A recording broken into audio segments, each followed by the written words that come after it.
नमस्कार, बहुत स्वागत है बुलेटिन में आपका। मैं हूं आपके साथ शीनम शर्मा। गोरखपुर की सबसे पहले बात करते हैं। सीएम योगी ने समीक्षा बैठक यहां पर की है। अधिकारियों के साथ विकास कार्यों की समीक्षा कर रहे हैं। सीएम योगी कानून व्यवस्था का जायजा भी ले रहे हैं और एक महत्वपूर्ण मीटिंग उन्होंने यहां पर की है। विकास कार्यों की समीक्षा बैठक भी सीएम योगी ने ली है।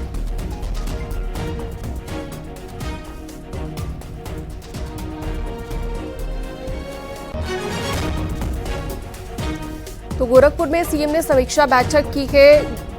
अधिकारियों के साथ समीक्षा कर रहे हैं। कानून व्यवस्था का भी जायजा ले रहे हैं। तो काफी महत्वपूर्ण ये मीटिंग बताई जा रही है कानून व्यवस्था के लिहाज से।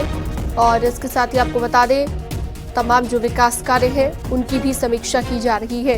रामगोपाल द्विवेदी हमारे साथ ज्यादा जानकारी के लिए फोन लाइन पर जुड़ गए हैं। रामगोपाल, और क्या जानकारी इस समीक्षा बैठक को लेकर जो सीएम योगी की ओर से ली जा रही है? मुख्यमंत्री योगी आदित्यनाथ ने आज समीक्षा बैठक अभी उनकी चल रही है। इस बैठक में सीएम ने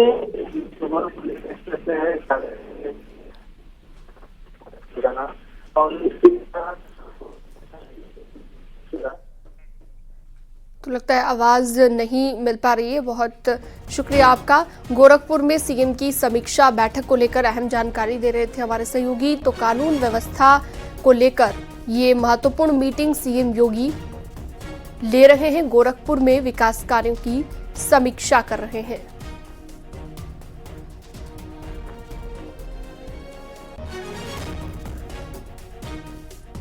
तो गोरखपुर में सीएम की समीक्षा बैठक को लेकर ये जानकारी। नोएडा के सेक्टर 67 की 2 कंपनियों में भीषण आग लग गई। घटना की जानकारी मिलने पर फायर विभाग की टीम मौके पर पहुंची। दमकल की 8 गाड़ियां आग बुझाने में जुटी हैं। आग लगने की वजह का अभी तक पता नहीं चल पाया है। थाना फेज 3 इलाके की ये घटना बताई गई।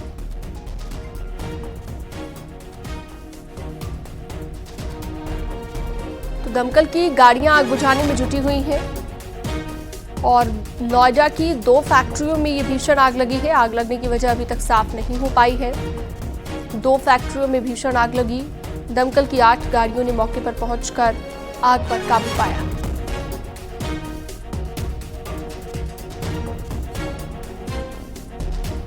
सेक्टर 67 की 2 कंपनियों में आग लगी है।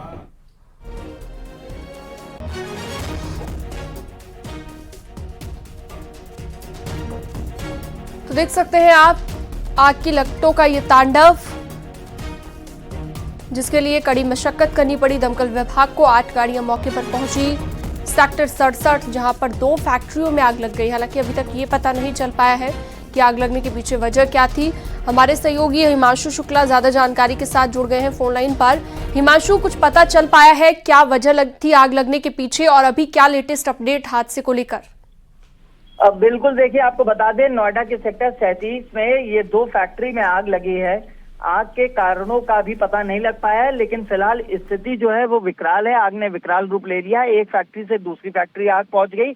मौके पर 1 दर्जन यानी 12 फायर टेंडर मौजूद है। आग बुझाने की कोशिश जारी है, लेकिन चुनौती ये सामने आ रही है फायर विभाग के, क्योंकि अंदर संभवतः सिलेंडर ब्लास्ट कर रहे हैं या कोई ऐसा एक्सप्लोजिव था जो लगातार ब्लास्ट कर रहा है। ये चुनौती बना हुआ है, लिहाजा बाहर से ही आग बुझाने का प्रयास किया जा रहा है और अभी कड़ी मशक्कत जारी है, लेकिन आग कब तक बुझ पाएगी ये कह पाना बहुत मुश्किल है। जी ठीक है, शुक्रिया इस तमाम जानकारी के लिए आपका हिमांशु। तो 2 फैक्ट्रियां हैं जिसमें भीषण आग लगी है। तस्वीरें आप देख सकते हैं।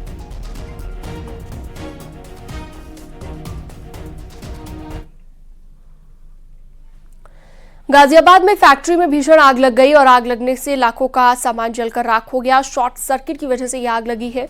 दमकल की आधा दर्जन गाड़ियां मौके पर पहुंची आग बुझाने में जुटी हुई हैं। आसपास की फैक्ट्री भी आग की चपेट में आ गई है। थाना ट्रॉनिका सिटी इलाके की यह घटना बताई गई।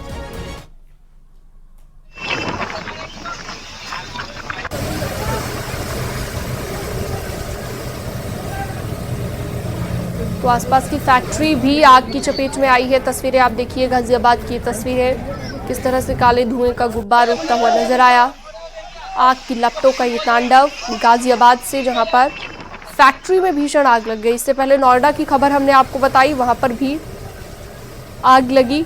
और अमित राणा गाजियाबाद संवाददाता ज्यादा जानकारी के साथ फोनलाइन पर जुड़ गए हैं। अमित, क्या वजह रही आग लगने के पीछे, कुछ पता चल पाया है और अभी क्या अपडेट है हादसे को लेकर?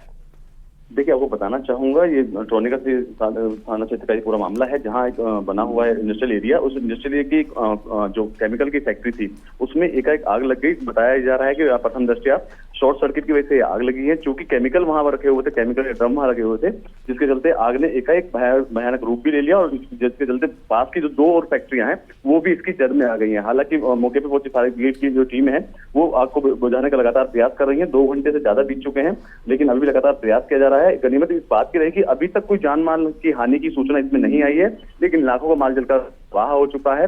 तकरीबन आधा दर्जन से ज्यादा फायर टेंडर की गाड़ियां वहां आग बुझाने में लग रही हैं और कहना यही है कि क्योंकि केमिकल है तो इसके चलते आग बुझाने में थोड़ी दिक्कत बेशक हो रही है, लेकिन जल्दी आग पर काबू भी पा लिया जाएगा। बिल्कुल, वजह की अगर बात करें अमित, तो वजह क्या बताई जा रही है आग लगने के पीछे? कुछ लोग कह रहे हैं शॉर्ट सर्किट की वजह से आग लगी। एक खबर नोएडा से भी सामने आई, 2 फैक्ट्रियों में वहां पर भी आग लग गई।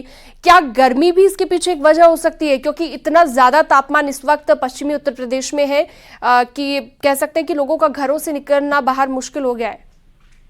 शीनम, ये कहना बिल्कुल अतिशयोक्ति नहीं होगा। जैसे ही गर्मी का सीजन आता है, जैसे जैसे गर्मी बढ़ती जाती है तो तापमान बढ़ता जाता है, तो ऐसे में आग की घटनाएं भी बढ़ती चली जाती हैं। यही कारण भी रहा कि जो सर्किट वहां लगाए जाते हैं, जितने भी एमसीबी वहां लगाई जाती हैं, उनमें शॉर्ट सर्किट होता है और शॉर्ट सर्किट की वजह से ही ये आग लगने की जो घटनाएं हैं उनमें बढ़ोतरी हो जाती है। यही कारण भी माना जा रहा है कि शुरुआती जांच में यही बताया जा रहा है कि संभवतः शॉर्ट सर्किट की वजह से ये आग लगी है, क्योंकि केमिकल की फैक्ट्री है तो और ज्यादा उसने भयावह रूप ले लिया।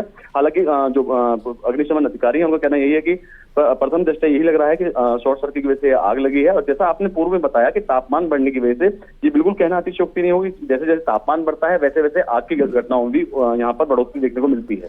बिल्कुल, और आसपास की फैक्ट्री भी बताया जा रहा है कि चपेट में आई है आग के।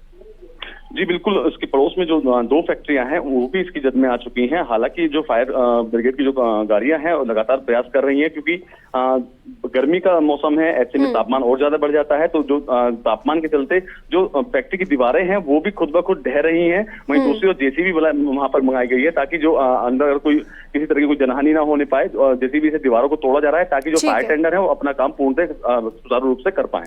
ठीक है अमित, विस्तार से जानकारी देने के लिए आपका बहुत शुक्रिया।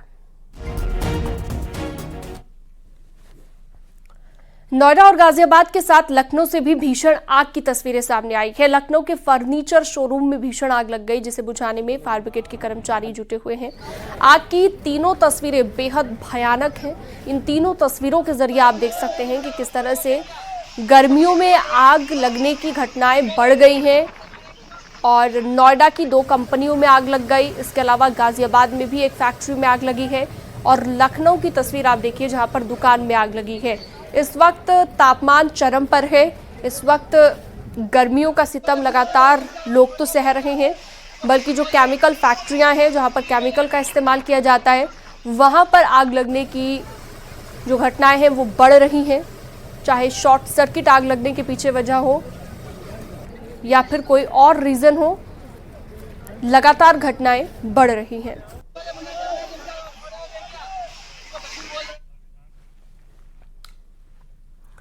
और अगली खबर है ललितपुर से, जहां पर तेज गति से भाग रही कार ट्रक से जाकर टकराई। हादसे में कार सवार एक व्यक्ति की मौत हो गई और 2 लोग गंभीर रूप से घायल हो गए।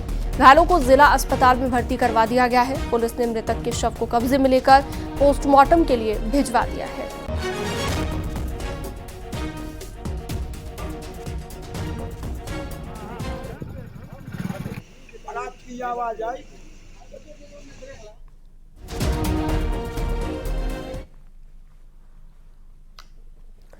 लखनऊ में सनसनीखेज वारदात सामने आई, जहां पर एक प्रेमिका पर अपने प्रेमी की गला रेत कर हत्या करने की कोशिश करने का आरोप लगा है। जानकारी के मुताबिक शादी से इनकार करने पर लड़की ने लड़के पर हमला कर दिया। पुलिस ने घायल को प्रेमी को अस्पताल में भर्ती करा दिया है और आरोपी लड़की को गिरफ्तार कर लिया है। आरोपी लड़की एक प्राइवेट अस्पताल में नर्स का काम करती थी। गुरुवार देर शाम रेनू ने कॉल करके एक होटल में अपने प्रेमी को बुलाया था। दोनों उस रात सुशांत गोल्ड सिटी के होटल में रुके थे। रात में ही शादी को लेकर प्रेमी प्रेमिका में विवाद हुआ, जिसके बाद लड़की ने चाकू से लड़के के गर्दन पर हमला कर दिया।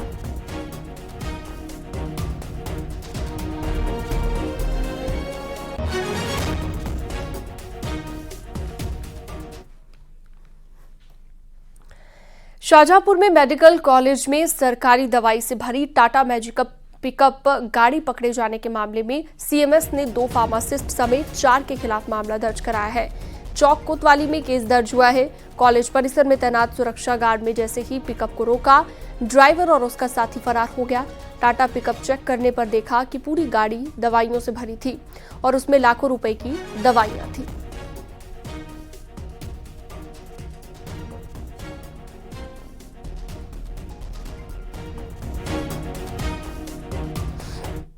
जांच करी और थाना कोतवाली में एक कंप्लेन दी है, जिसके तहत जो मेडिकल उपकरण हैं उनको अनाधिकृत रूप से स्टोर से मूव कराने के संबंध में आईपीसी की धारा 409 और 120 बी के तहत चीफ फार्मासिस्ट और एक अज्ञात व्यक्ति, वाहन चालक और एक नंदकिशोर नाम के व्यक्ति के खिलाफ एफआईआर 265/24 कोतवाली में दर्ज की गई है।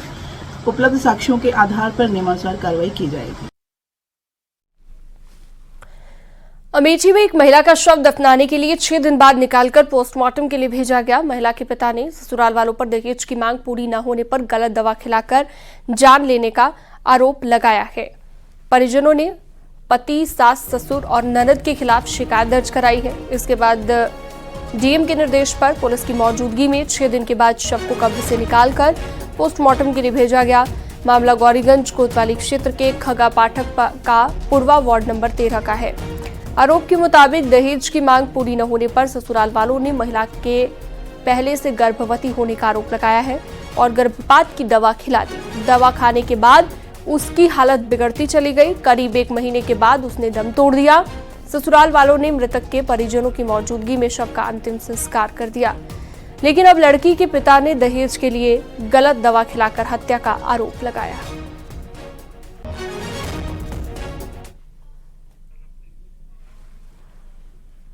और वक्त छोटे से ब्रेक का, जल्द लौटते हैं।